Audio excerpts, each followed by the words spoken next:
नमल। यूसुफ साहब के बंगले में वो सुबह पहले से ज़्यादा मसरूफ़ तलू हुई थी। लाउंज में बड़े अब्बा व्हील चेयर पर बैठे बार बार फ़िक्रमंद निगाह उठाकर जुमर के कमरे के हिस्से में देखते थे जहाँ से आवाज़ें आ रही थीं। फजर के साथ ही ये हलचल शुरू हो चुकी थी और अब तक जारी थी। सदाकत, ये बॉक्स पकड़ाओ। सदाकत, ये किताबें उस कार्टन में डालो। सदाकत, ये गैरेज में रखाओ। साथ में जुमर की हिदायत भी सुनाई दे रही थी। बड़े अब्बा खामोशी मगर बेचैनी से राहदारी पे निगाहें मरकूज किए बैठे इस दूसरे जूते का इंतज़ार कर रहे थे जो जुमर नहीं फेंक रही थी। दफतन वो आती दिखाई दी, रफ कपड़ों में मलबूस, बालों का जूड़ा बनाए, दोनों हाथों में खाकी कार्टन पकड़े। उसने लाउंज के फर्श पे कार्टन धरा और सोफे पे बैठ गई। सदाकत, कार्टन का 4 टुकड़ों वाला ढक्कन बंद करते उसने आवाज़ दी। वो भागा आया, साथ ही टेप और कैंची उसे थमाई। इसमें मेरे अहम डॉक्यूमेंट्स हैं। जब फारिस साहब के घर जाओ तो इनको मेरे दूसरे सामान के ऊपर रखना, किसी चीज़ के नीचे ना दे देना। टेप से ढक्कन को सील करते वो सादगी से हदायत दे रही थी। जी बाजी, वो ताबेदारी से सर हिला रहा था। जब कार्टन बंद हो गया तो उसे उठाकर गैरेज में रखने चला गया। वो उठकर कमरे में वापस जाने लगी कि अभी और बहुत काम रहता था। तुम ये किन कामों में लगी हो? वो उकता चुके थे। जुमर गहरी सांस लेकर उनकी तरफ मुड़ी। आपने खुद ही कहा था कि संडे को मेरी शादी है तो अपना सामान पैक कर रही हूँ। क्या तुम्हें बुरा लगा है? अगर कोई एतराज़ है तो बताओ। अब्बा, मुझे कोई एतराज़ नहीं, परेशान मत हों। मैंने आपको पहले भी कहा था कि मुझे जल्द शादी करने से कोई मसला नहीं, मुझे बस आपकी फ़िक्र है। मैं सदी के घर चला जाऊँगा। ये घर महीने के आखिर तक खाली कर दूँगा और सब कुछ समेटना तो मुझे ही है ना। नरमी से मुस्कुराकर उनके कंधे पे हाथ रखा। तुमने अपने कपड़े नहीं लिए? उनकी परेशानी ख़त्म नहीं हो रही थी। भाभी ने कहा था वो शाम को आएंगी और हम इकट्ठे चले जाएंगे। वो नरम आंखों से मुस्कुराती रसान से बता रही थी। बड़े अब्बा ने मुतफिक्र नज़रों से उसका चेहरा खोजा। मगर तुम इस जल्द शादी से खुश तो हो ना? अब्बा, जो बाद में होना है तो उसे अभी कर लेना चाहिए, मुझे कोई प्रॉब्लम नहीं। अच्छा, मैं अब अपने कपड़े पैक कर लूँ।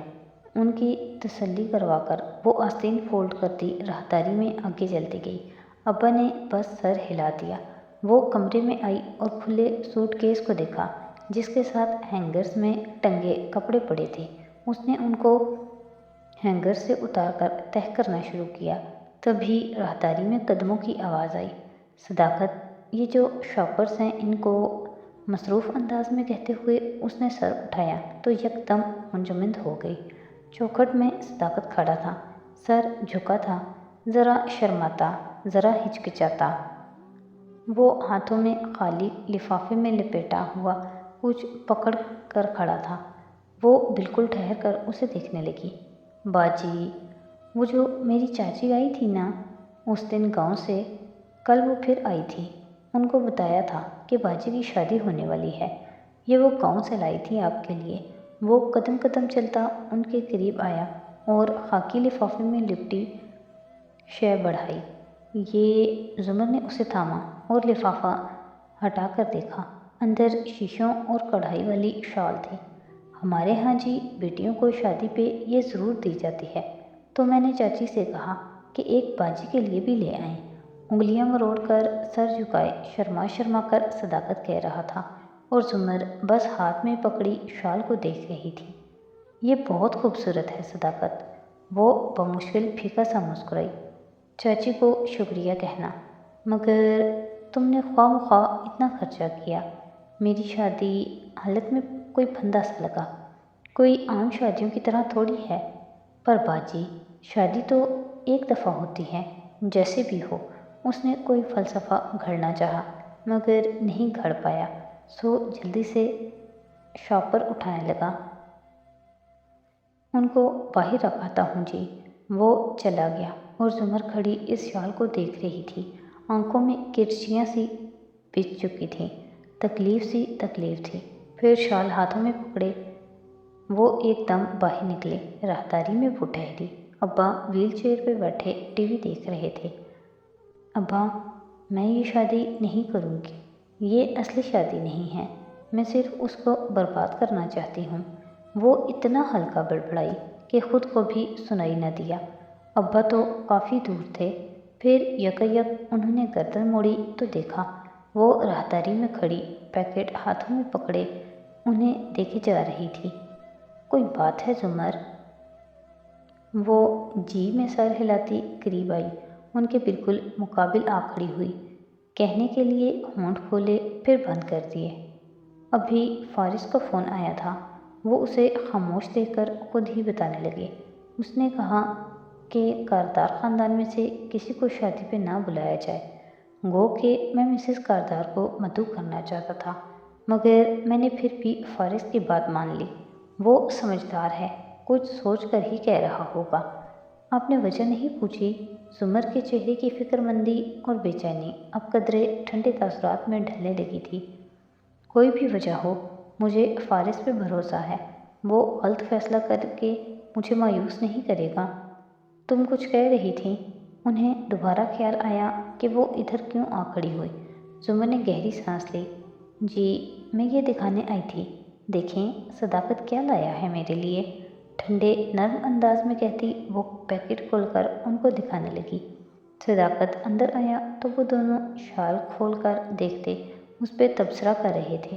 وہ شرما کر کچن کی طرف بڑھ گیا۔ شہرین چنگم چباتی آنکھوں میں ڈارک گلاسز لگائے گردن کڑا کر چلتی قصرِ کاردار میں داخل ہوئی تو سامنے لاؤنج کی اونچی کرسی پہ جواہرات کو بیٹھے دیکھا، جو ملکہ کی شان سے برجمان گھٹنوں پہ رکھا اخبار کھولے دیکھ رہی تھی۔ آہٹ پہ نگاہیں اٹھا کر دیکھا، سامنے شہرین کھڑی تھی۔ گڈ مارننگ مسز کاردار، سونی کہاں ہیں؟ سن گلاسز اونچے کر کے بالوں پہ چڑھاتے اس نے ادھر ادھر دیکھتے پوچھا۔ یہ سادی کو لیپ ٹاپ کا پاس ورڈ دینے کے بعد پہلی دفعہ تھا جب وہ اس گھر میں داخل ہوئی تھی، اور اسی لیے جواہرات سے نگاہیں ملانے سے اعتراض برت رہی تھی۔ اپنے کمرے میں، اور یقیناً تم اس بات سے واقف ہو گئی کہ سونی کو یہاں سے لے کر نہیں جا سکتی۔ وہ پھر سے اخبار پڑھنے لگی۔ شہرین نے سلگتی نظروں سے اسے دیکھتے جیسے بہت ضبط کیا، بالکل ہلکے سے کندھے اچکائے اور سیڑھیاں چڑھنے لگی۔ ہیل کی ٹک ٹک ہر سینے کے ساتھ اوپر چلتی گئی۔ جواہرات مسکراتے ہوئے اخبار پڑھتی رہی۔ اوپر ریلنگ کے ساتھ کھڑی شہرین نے نیچے دیکھا، ذرا سا مسکرائی اور پھر پورے اعتماد کے ساتھ نوشیروان کے کمرے کے بند دروازے پہ مٹھی سے دستک دی۔ نگاہیں نیچے بیٹھی جواہرات میں مرکوز تھیں، جس نے یقیناً دستک کے محل وقوع کا اندازہ کر لیا تھا، مگر کوئی رد عمل نہیں دکھایا۔ شیرو، دروازہ کھولو، مجھے تم سے بات کرنی ہے۔ تیسری دستک کے بعد اس نے پکارا، تبھی دروازہ کھل گیا۔ سامنے نوشیروان کھڑا تھا، ٹراؤزر اور شرٹ میں، بال اڑے اڑے سے تھے، آنکھیں سرخ ہو رہی تھیں۔ وہ نیند سے جاگا تھا اور شہری کو دیکھ کر پورا جاگ گیا تھا۔ وہ کچھ کہے بنا اندر چلی آئی، گردن گھما کر کمرے کا جائزہ لیا اور پھر آرام سے ایک کاؤچ پہ بیٹھ گئی۔ ٹانگ پہ ٹانگ جمائے، پیر جھلاتے ہوئے شیرو کو دیکھا۔ فریش ہو کر آ جاؤ، ہمیں بات کرنی ہے۔ انداز نرم مگر تحکم سے بھرپور تھا۔ وہ جذب بس سا اسے دیکھتا باتھ روم کی طرف چلا گیا۔ سونیا والے معاملے میں آپ کی مدد نہیں کر سکتا، آپ کو مجھ سے امید نہیں رکھنی چاہیے۔ چند منٹ بعد اس کے سامنے بیڈ کے کنارے پہ بیٹھا دھلے دھلائے چہرے والا شیرو آبرو تنے قدرے خشکی سے کہہ رہا تھا، البتہ لہجے کی خشکی زبردستی تھی۔ بار بار وہ نرمی میں ڈھلنے لگتی اور وہ اسے پھر سے غصے اور ناگواری میں لپیٹتا۔ گاہے بگاہے نگاہیں اٹھا کر شہرین کے خوبصورت سنہری چہرے کو بھی دیکھ لیتا۔ وہ اسی اعتماد اور اطمینان کے ساتھ اس کے سامنے بیٹھی تھی۔ ناراض تو مجھے تم سے ہونا چاہیے، مگر تم مجھ سے کیوں خفا ہو؟ جو آپ نے سادی کے ساتھ مل کر کیا، اسے ابھی چند دن ہی ہوئے ہیں، उखड़े उखड़े लहजे में कहते वो इधर उधर देख रहा था। तुम इस किस्म के इंसान तो नहीं थे शेरू कि शायरी की कोई बात ही ना सुनो। मैं हाशिम को असल वजह ना बताऊं, मगर तुम्हें इतना तो मालूम होना चाहिए कि तुम्हारे पूछने पे मैं ज़रूर बताती। असल वजह? शेरू ने चौंक कर उसे देखा। शेरीन की आंखों में अफसोस उतरा। तो क्या तुमने एक दफ़ा भी नहीं सोचा कि तुम्हारी तरह मैं भी इस्तेमाल की जा सकती हूँ? मैं भी ये करने पे मजबूर हो सकती हूँ। मुझे तुम्हारी खुदगर्जी पे अफसोस हो रहा है। और फिर एकदम वो उठ खड़ी हुई। जब तुमने मेरी मजबूरी समझी ही नहीं तो मेरे बताने का भी कोई फ़ायदा नहीं। तुमने तो मुझे सख्त मायूस किया है शेरू। और वो तासुब से कहती दरवाजे की तरफ बढ़ी। नौशरवान हड़बड़ा कर उठा। नहीं, प्लीज़ आप जाएं मत, मुझे बताएं तो सही कि असल बात क्या है। सारी अकड़, नाराज़गी, गुस्सा उड़न छू हो गया और वो एकदम परेशान हो गया। वो उसकी तरफ घूमी, सख्त नज़रों से उसको सर से पांव तक देखा। मैं क्यों बताऊं तुम्हें? तुम कौन सा मेरा यकीन करोगे? तुम भी साथी की तरह मुझे जलील ही करोगे। खफगी से कहती वो खुद ही बैठ गई। अब के नौशरवान उसके सामने बैठा तो ज़रा मुतफिक्र होकर बैठा था। साथी ने आपको? उलझते हुए उसने पूछा। मैंने उस दिन साथी को अपना दोस्त कहा जब तुम और हाशिम सोनी को ड्रॉप करने आए थे। गलत कहा था मैंने, इसलिए ताकि उसे असल बात ना बतानी पड़े। कहते हुए उसने गहरी सांस खारिज की। थोड़ी तक आते बालों को चोंचनुमा लिड से उंगली से पीछे हटाया। वो अचंभे मगर तवज्जो से उसे देख रहा था। साथी मेरा दोस्त नहीं है, तुम मुझे जानते हो। मैं और तुम ऐसे लड़के को कैसे अपना दोस्त बना सकते हैं? उसने कहते नागवारी से नाक से मक्खी उड़ाई। उसके पास मेरी एक वीडियो थी, एक पार्टी की वीडियो। अब तफसील मत पूछना, बस वो वीडियो मुझे स्कैंडलाइज कर सकती थी। मैंने उसे कहा कि वो वीडियो उस क्लब के सिस्टम से मिटा दो, मगर वो इतनी आसानी से मिटाने वाला नहीं था। मुझसे 5 लाख लिए उस काम के और कहा कि बदले में एक फेवर मांगूंगा। मुझे क्या पता था कि वो बदले में मुझे तुम्हें इस्तेमाल करने को कहेगा। नफ़ी में सर हिलाते उसने आंखें बंद करके माथे पे उंगलियां रखीं। नौशरवान बिल्कुल सांस रोके सुन रहा था, दम बखुद। मैं तो उससे मिलती भी नहीं थी। मुझे मॉल में जा लिया उसने सोने की पार्टी की सुबह और बोला ये काम कर दो। मैंने इनकार किया तो उसने कहा क्या मैंने भी ऐसे इनकार किया था आपका काम करते वक्त? ये एक धमकी थी।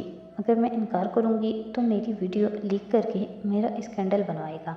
इसके बाद सोनी को हाशिम मेरे साय से भी दूर कर देगा। मैं तुम लोगों से कभी नहीं मिल सकूँगी। और शेरू के चेहरे को देखती वो दिल गिरफ्तगी से कह रही थी। लफ्ज़ तुम लोगों पे नौशरवान की आंखों में हैरत भरमी में बदलने लगी।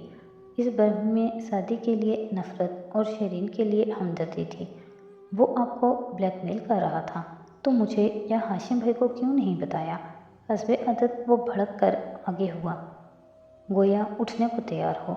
शेरीन ने गड़बड़ा कर दरवाजे को देखा जिसके पार नीचे जवाहरात अखबार पढ़ रही थी। उसे लम्हे भर को डर लगा कि ये घामड़ अगर दंदनाता हुआ बाहर निकल गया तो सारी कहानी फ्लॉप हो जाएगी। हाशिम मेरा कुछ नहीं लगता शेरू, उसने ज़ाहिर बहुत ज़ब्त से कहा, मगर बड़ी बड़ी सब्ज लेंस लगी आंखों में आंसू आ गए। हाशिम मेरा शोहर नहीं है। ऐसे लड़कों से सिर्फ आपके शोहर प्रोटेक्ट करते हैं आपको, और मेरा कोई शोहर नहीं है।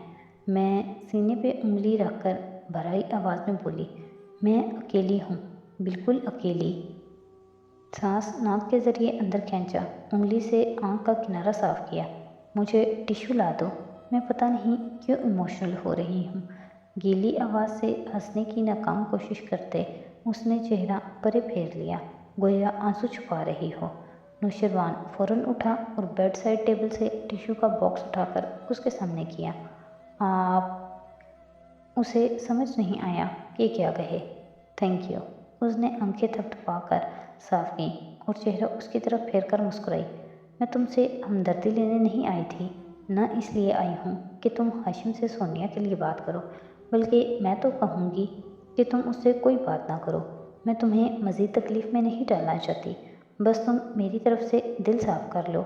وہ اٹھ گئی، پرس کی لمبی زنجیر کندھے پہ ڈالی، ہلکا سا نوشروان کے کندھے کو تھپتھپایا اور باہر نکل گئی۔ وہ بالکل گمسم سا بیٹھا رہ گیا۔